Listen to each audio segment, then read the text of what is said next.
Hey guys, this is Miss Jamie and welcome back to our very first online Gate Academy for the new 2020-2021 school year. I hope you guys are having a fantastic start to the new year with your new grade and your teacher, and I hope that we can continue having fun Gate Academies online and learning lots of interesting and cool stuff along the way. So just a little reminder, since we can't be on campus and have our normal after school Gate Academies, we upload the lessons onto our YouTube channel. So our YouTube channel is called Eastvale Elementary Gate, and anytime a new lesson goes up, we will put the video onto that channel. So if your parents subscribe and click the notification bell, then the video should come up in their feed. But we also do send out a remind message to parents, letting them know the video is on there. And then you can go to the video, you can watch it and do the project or activity, and then you can share it. We usually have a Flipgrid or something like that where you can share your finished product. And just remember that this is totally optional. Gate Academies are not required, they're not graded, so don't feel like you have to do it or don't feel bad if you can't do it. It's just something fun that we still want to try to do for our Gate students at our school. And also, one very important reminder is that since we're using YouTube, regular YouTube and not YouTube Kids, please practice internet safety. Parents, make sure you monitor your kids and just kind of make sure that they're not clicking on things that they're not supposed to. And kids also, it's your responsibility as well to make good choices and make sure you're not doing anything you're not supposed to be doing online. Okay? So, as you can guess, today we are going to learn about the very famous author and illustrator Eric Carle. And I know all of you guys, or probably most of all of you, have read this book before, The Very Hungry Caterpillar. And you might even have it at home, and maybe you have other books that Eric Carle has written or illustrated. Like I have Polar Bear, What Do You See Here? It was illustrated by Eric Carle. The author is actually Bill Martin Jr. And so we're going to use the process that Eric Carle used, which is the collage process, and we're going to create our own illustrations based on the ones in his book. So about a year ago, when we did a Gate Academy on Henry Matisse, right, I shared with you guys this book. And Henry Matisse was an artist and painter way before Eric Carle, but he did the same thing. As Henry Matisse got older, he wasn't able to stand and paint for long periods of time. So he had his assistants paint pieces of paper, different colors, and then he cut them out into different shapes, and he made collages and created lots of artwork that way. And in that Gate Academy that we did, we made our own collage out of just colored pieces of paper. It looks like this. I don't know if you guys remember, right? We did that. So it's really interesting to me always to know that art never gets old. So no matter how many years go by, how many decades go by, the process still remains the same. So Henry Matisse, Eric Carle, they're both using the same process. They're both using collage. They're both painting pieces of white paper to create pieces that they can put together to create art and images. And just like when we studied about Rene Magritte, the bowler hat painting with the apple in his face, we made the connection that even now, right, when we do our Flipgrids, when we do our text messages, sometimes we record with like an emoji in front of our face. We take pictures and we put like emoji filters. So this is something that we do nowadays, but the idea of covering your face with an image was around way long ago with Rene Magritte. So I love that art never gets old, and that no matter how many years go by, you can still use the same process to fit the time that we live in. So I think that's really a great way for you guys to just try different types of art and try different types of ideas. Something that could be that was around a long time ago could still be used today, and will be used in the future. Okay, so today what we're going to do is we're going to use collage to create illustrations based on the books that you have. If you don't have any Eric Carle books, you can go online with your parents and just Google, Eric Carle illustrations, or just, search some images that you can use to create your collage. So this one is one that I made, and as you can see, it is the ending page of The Very Hungry Caterpillar.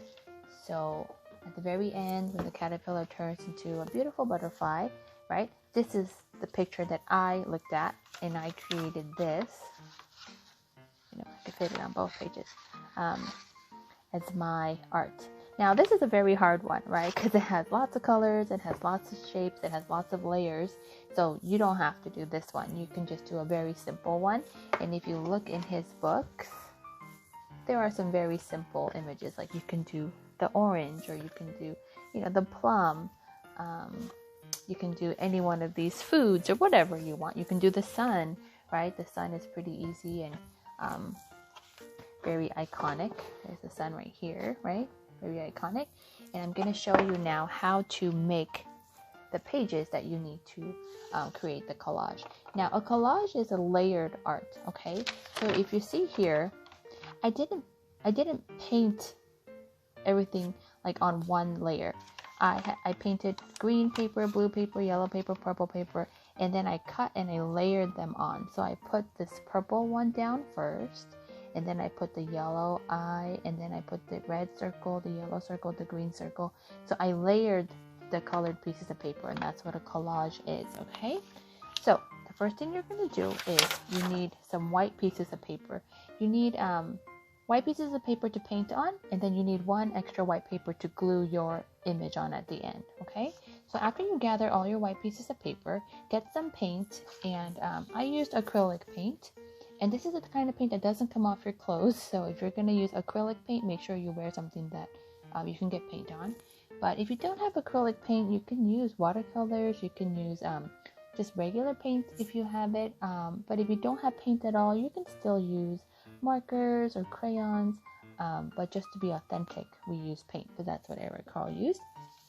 So take your white piece of paper and paint the whole thing, right?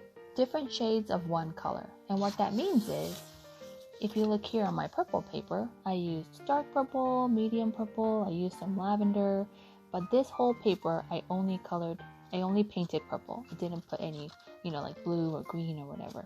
Okay, this whole paper I painted red, and this whole paper I painted green.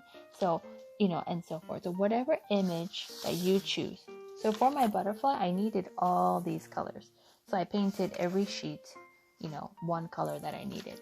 But if you're going to do, for example, if you're going to do the orange, okay, then you only need one piece of paper that has all different shades of orange. And then maybe you need a small bit for the brown and a small bit for the green, right?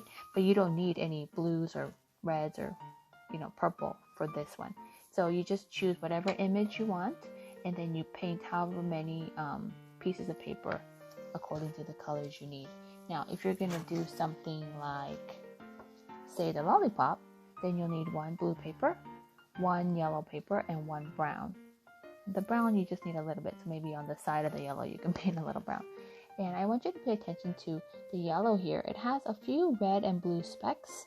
So when you paint your whole paper yellow, maybe you could add some specks of blue and red, right? So just pay attention to the colors that you need, maybe the different shades. If you look here, this is brown, but it has like some dark brown, it has some, medium brown, so just be creative and just try different shades of the color. Now, if you don't have lots of different shades, that's totally fine too, but you can always create different shades. If you have a color like green and you want it to be lighter, you can add white, you can add yellow, or you can even add a little bit of blue to create like a teal. If you want the color to be darker, you can add a little bit of black, okay?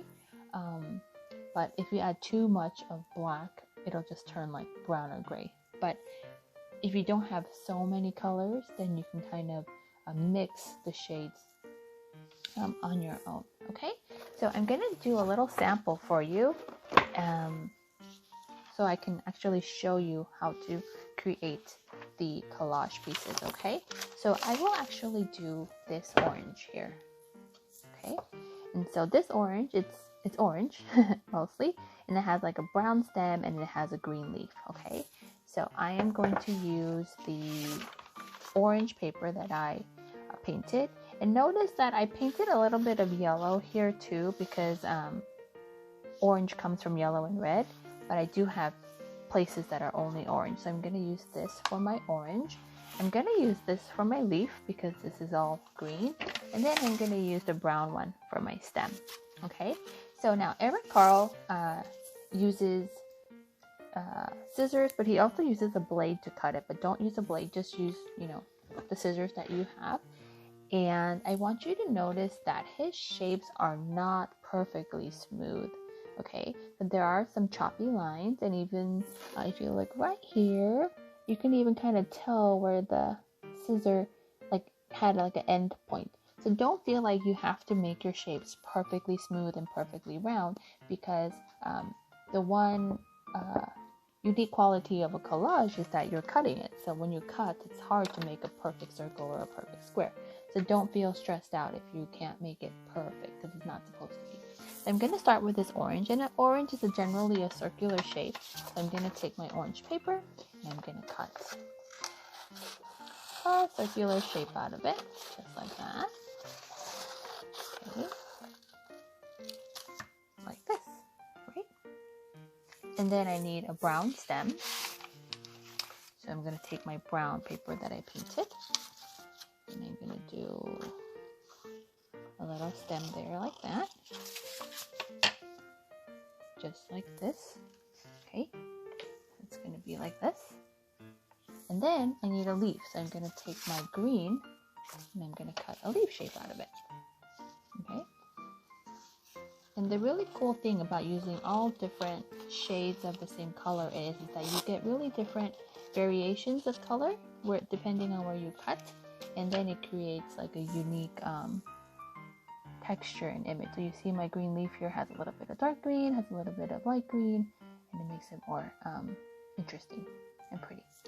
Okay, and then what you're going to do is you're going to take the pieces that you cut out, and you can see here that I kind of already did some, but you're going to take the pieces that you cut out and you're going to glue it in the same way as your illustration, okay? And remember what I said, a collage is a layered piece of art. So when you do your artwork, think about how the pieces are layered, okay? Which means think about which piece may have been glued first and then which piece may have been glued last. So if you see the orange here, you can see that the brown is actually on top of or in front of the orange. That means that I'm going to glue the orange first, and then I'm going to glue the brown stem, and then I'm going to glue the leaf attached to it, okay? So I'm going to take my orange circle that I cut out. I'm just going to glue it on a white piece of paper. Okay. Like this. Okay. And then I'm going to glue the brown stem on top. Like that. Right? And then I'm going to glue the leaf attached to the stem. Like this. Kind of looks like an apple. Just like that, right? Does it look pretty similar? It does, right? Now, if you notice that Eric Carle's drawing, right? It's orange, but it also has some brown flecks. And I didn't put the brown flecks. I should have, but I didn't put the brown flecks. So what you can do is you can go back and put the brown flecks now, or you can just take maybe, let's see if I have a brown crayon here. And I do. So I'll just take my brown crayon and I'll just draw some like little smudgy like flecks around, just to make it look more like real, right? And like how it looks in the story. Okay? Just like that.